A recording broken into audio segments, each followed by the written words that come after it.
जनतेच्या न्याय हक्कासाठी प्रजासत्ताक न्यूज सदैव आपल्यासोबत।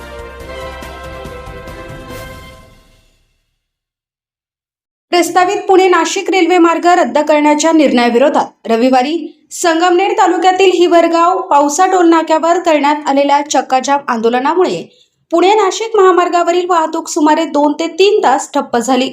आंदोलनामुळे महामार्गाच्या दोन्ही बाजूंना वाहनांच्या रांगा लागल्या होत्या।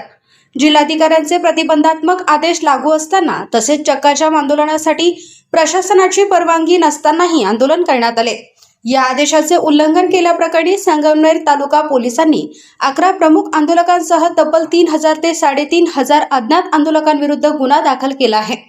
या गुन्ह्यात अजय फटांगरे, जयश्रीताई थोरात, शरद नाना थोरात, किशोर टोकसे, अमोल शेलकर, विजय रहाणे, नामदेव गुंजाळ, भाऊसाहेब रहाणे, सागर पावसे, डॉक्टर दानिश खान आणि नूर मोहम्मद शेख यांच्यासह इतर 3 ते 3500 आंदोलकांचा समावेश आहे।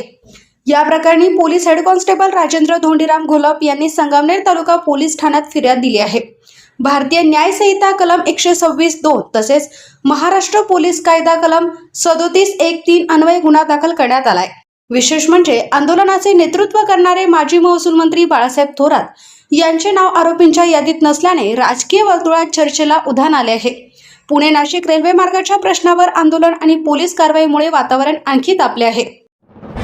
आपल्या परिसरातील ताज्या घडामोडी पाहण्यासाठी आजच प्रजासत्ताक न्यूज 24 ला सबस्क्राइब करा आणि रहा अपडेट। तसेच लाईक अँड शेअर करायला विसरू नका। प्रजासत्ताक न्यूज सदैव आपल्यासोबत।